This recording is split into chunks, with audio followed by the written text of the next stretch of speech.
teman-teman semua, welcome back to my channel. Untuk pembahasan kali ini di sini saya akan menjelaskan tentang perkembangan metadata. Oke, apa saja sih perkembangan dalam metadata ini? Sebelum kepada perkembangannya, mari kita bahas tentang pengertian metadata. Nah, metadata itu apa sih? Nah, metadata adalah informasi deskriptif yang menggambarkan karakteristik suatu data. Nah, metadata juga menjelaskan atribut-atribut seperti asal-usul, struktur, format, dan konten data tersebut. Nah, metadata juga dapat membantu pengelolaan, pencarian, dan penggunaan data dengan memberikan konteks yang diperlukan untuk pemahaman yang lebih baik tentang data itu sendiri. Misalnya, contoh ya, metadata untuk sebuah gambar bisa mencakup informasi tentang kapan gambar itu diambil, resolusi gambar, jenis kamera yang digunakan, dan lokasi di mana gambar itu diambil. Selanjutnya, ke perkembangan. Nah, dalam perkembangan metadata ini dibagi menjadi 4, yaitu yang pertama ada metadata 1.0, dimulai pada tahun 1990-an, dan yang kedua ada metadata 2.0 dimulai pada tahun 2000-an, lalu yang ketiga metadata 3.0 dimulai pada tahun 2010-an, lalu yang keempat yaitu metadata 4.0 dimulai pada tahun 2020-an.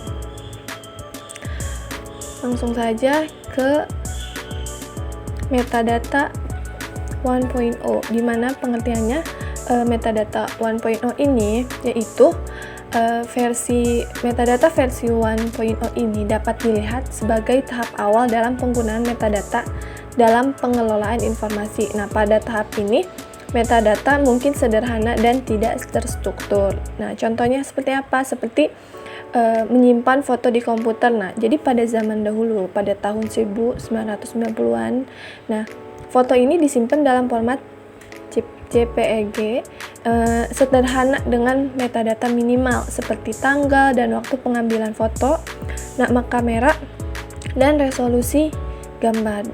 Ya, jadi sudah berbeda dengan zaman sekarang di mana terdapat lokasi dan yang lain-lainnya.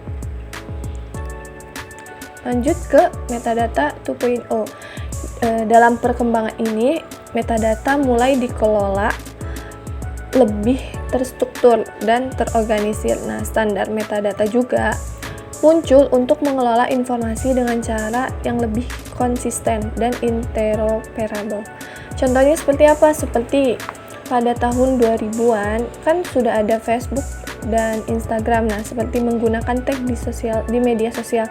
Platform media sosial seperti Facebook dan Instagram mulai menggunakan tag untuk memungkinkan pengguna mengkategorikan dan menemukan konten dengan mudah.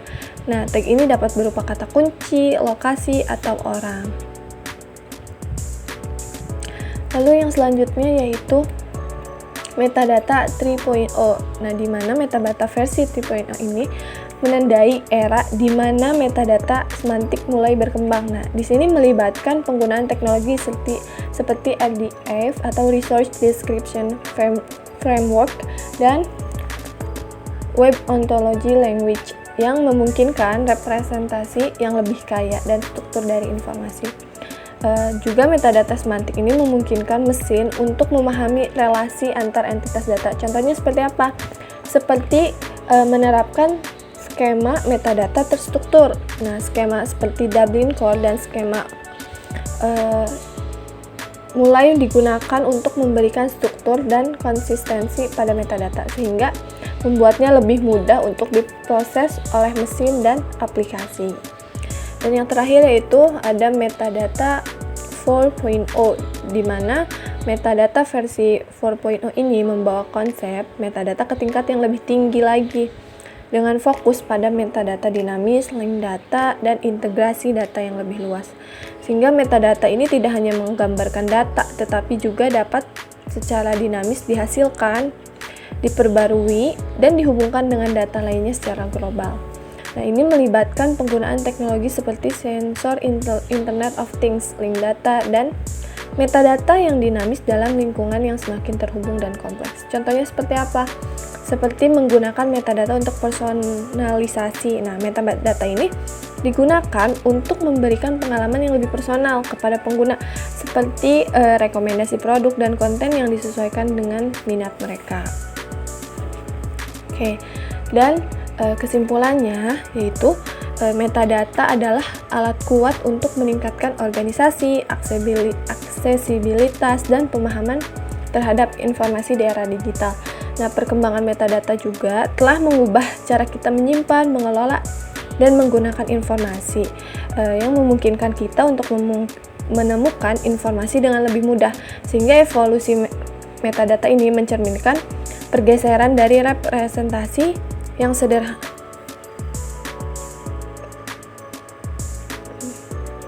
sederhana menjadi lebih dinamis dan terhubung dengan dunia data yang semakin kompleks. Baik, cukup sekian dari saya. Terima kasih. Wassalamualaikum warahmatullahi wabarakatuh.